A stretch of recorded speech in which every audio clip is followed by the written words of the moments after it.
make this quick because I'm so late. It's unreal. Thank you guys so much for clicking on this one and checking this one out. This one I've been wanting to do for quite some time. That is about a $1 broadhead. I don't know that you can get it much cheaper than that. Maybe you can, and I'm unaware.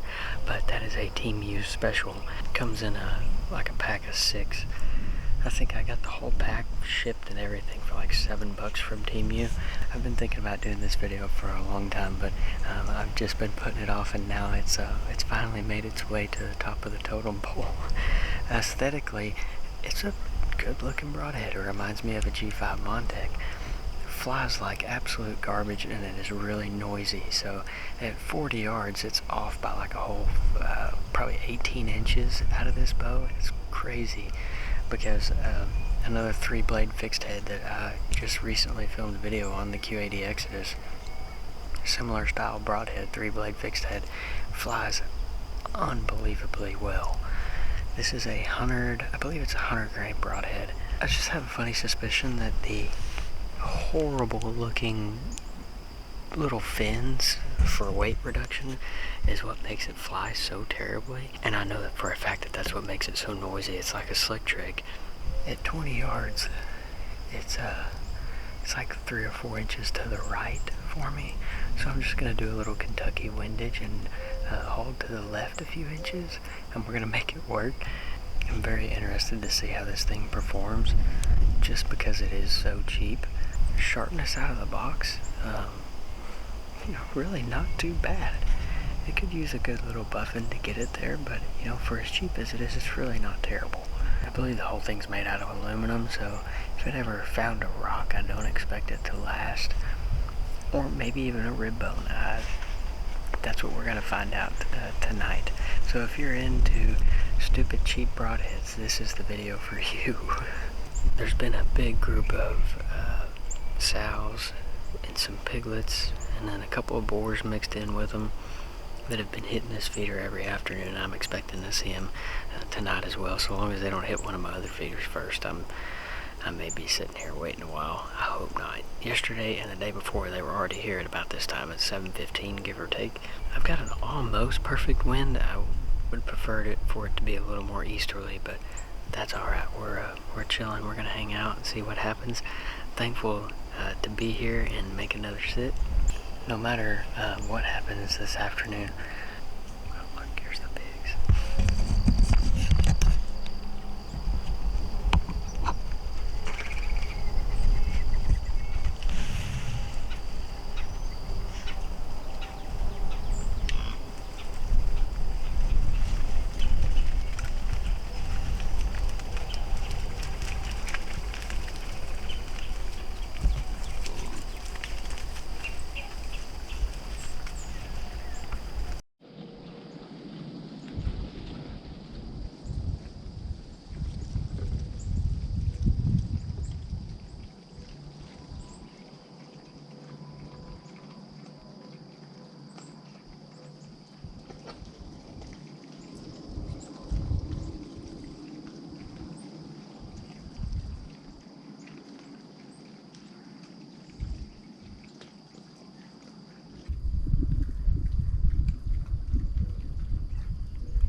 in the middle of filming my intro.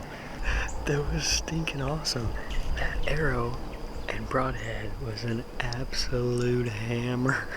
Thank you, Lord. That was epic. That pig is down right there.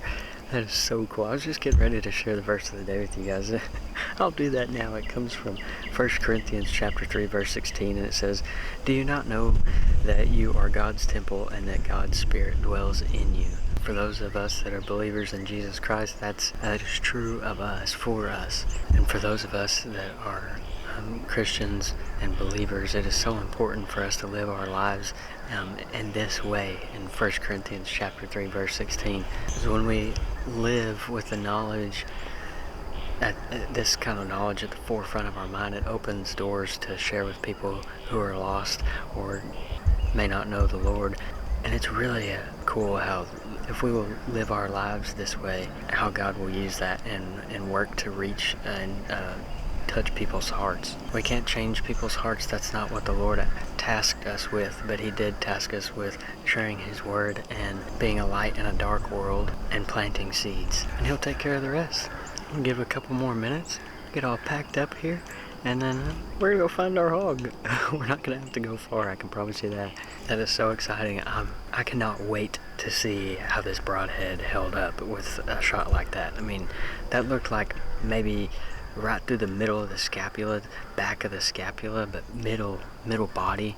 And I'm really curious to know if it actually came out the other side or not. It looked like it got stopped pretty hard there, but that's probably if I had to guess, probably about 175 pound boar. He's a good pig for sure. Perfect size hog to test a Broadhead on. Plenty big and plenty tough. And regardless of whether I saw him or not, I was just pumped to be in the stand, first of all. Second of all, my evening was already made, because as soon as I got sat down in this tree stand, there were 2 wood ducks, like a drake and a hen, plopped right down in this stock tank. I've never seen wood ducks here before, and like 7 or 8 years, I've never even seen ducks land on this little stock tank here, so that was super neat for me. I got to watch them for about a minute or so, and then as I was setting up, they saw me and bailed.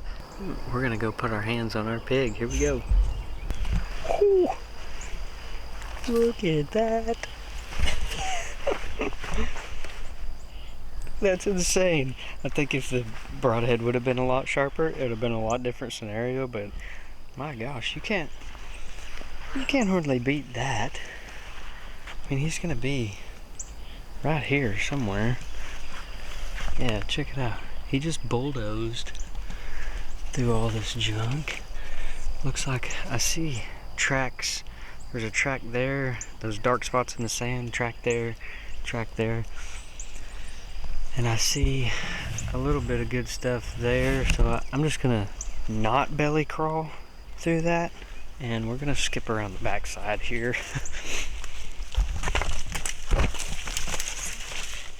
And I was catching some heat in a couple of videos ago where we wiped out a rattlesnake. Some of you guys really love the rattlesnakes, and I just don't particularly care to be on my hands and knees and ducking down and pushing through brush, knowing that there's one close by to me, or knowing that they're in the area, in an area that I'm hunting.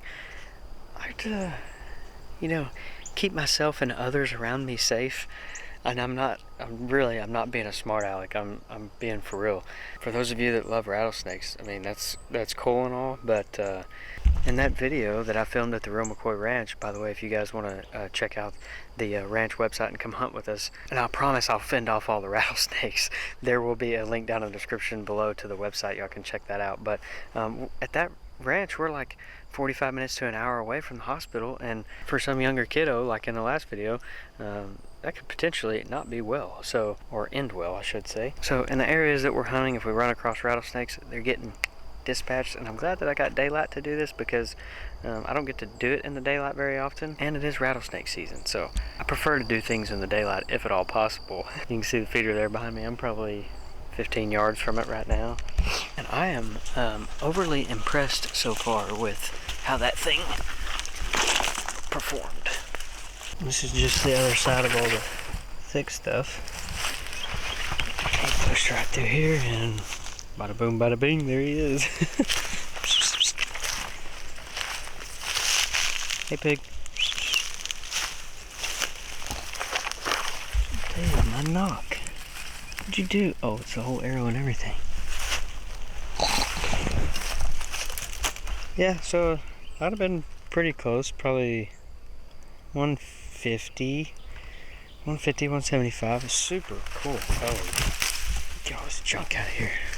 Dude, smells like a can of smashed buttholes. Yeah, buddy.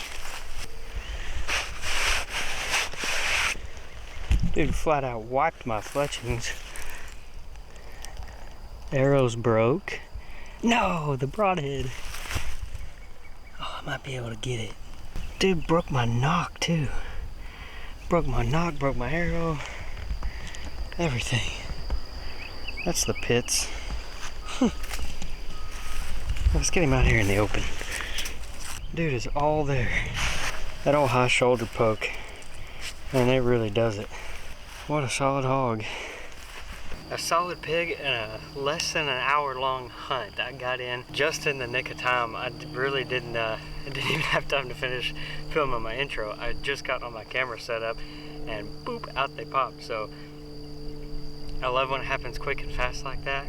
And I love when a broadhead that I was holding very, very, very low on the totem pole just simply blows me away. I did some excavating to see if I could get it, and I can't find it. I know it made it through the scapula on this side. I could reach around and feel for that. It's tucked away in there though. But when this hog gets all cleaned up, we'll try to locate the broadhead and see how it performed. Well, not how it performed, but how it held up, because I'm just so curious to know. I think in total the hog ran about 20 yards. Man, I just love those shoulder shots. That's why I do them right there and really put a broadhead to the test. You just, you got to put it in there and see how it's going to perform, and what a test and what an awesome hog. And thank you, Lord, for another safe and successful hunt. I kind of want to shift gears real quick, and if you're still watching at this point in the video, thank you.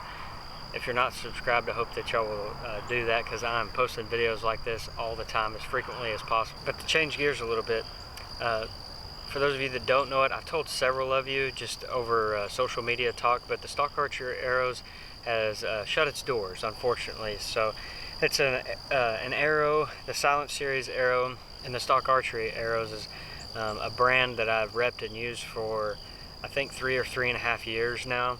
Austin, the owner, is a super guy. Company is based out of Utah. But last year he had his lowest year in sales, unfortunately, and just decided to close the doors and focus on other things in life. And so it's so sad for me, because when I find a product that I really love and really believe in and stand behind and use, I stick with it. I'm loyal. Austin was always so good to me for so many years, and keeping me plenty well stocked with arrows. But just a fantastic product. And now that they're not made anymore, I gotta go a different avenue. So in the comments section below, I want to hear y'all's opinion on these 3 types of arrows. I want to hear y'all's opinion on the Easton Axis long range arrows. I want to stick with a 4mm shaft. And if Easton makes the full metal jacket and full 4mm, I want to hear your opinion on that. I want to hear about the Black Eagle Focus arrows, which when I used them years and years ago, they were always like super brittle to me, and I didn't really care for them. They didn't hold up well. It seemed like I was breaking one every single time I'd take an animal with it. So unless that's improved drastically, I want to hear y'all's opinions on the Black Eagle Focus arrows, and I want to hear y'all's opinions on the Ultra arrows, and if any of you are using them, what you think of them. I've gotten some opinions on the Ultra View arrows. I want to hear y'all's thoughts on those. So I guess more than 3 brands, but I was a big Easton guy. I shot the injections for years. Well, they discontinued them, which was really disappointing. So I'm kind of leaning towards the Easton game, but I've been out of the arrow market for like 5 years now, because I was with another arrow company before I was with the Stock Archery arrows. So I've been out of it for at least 5 years, and I'm down to my last 3 arrows, and that there, folks, is a problem for a bow hunting fool like myself. So I got to get some new arrows, and I want to know what y'all are using and what you're liking, and if y'all are using any of those 3 or 4 brands, let me hear your opinions on them. With all that said, I'm going to close this video out. This is 80-pound Matthews lift at a 28.5-inch draw, about a 515 grain arrow. Quick little spec rundown for those of you that don't already know it. And really quick too is I need some, I've gotten a little short on my Broadhead list, and I need y'all's opinions on some up and coming Broadheads. I've got a couple left lined up, but I need y'all to throw some more opinions down in the comment section with the arrow opinions as well. Y'all are awesome. Thank you so much for watching, and I'll see you in just a few days.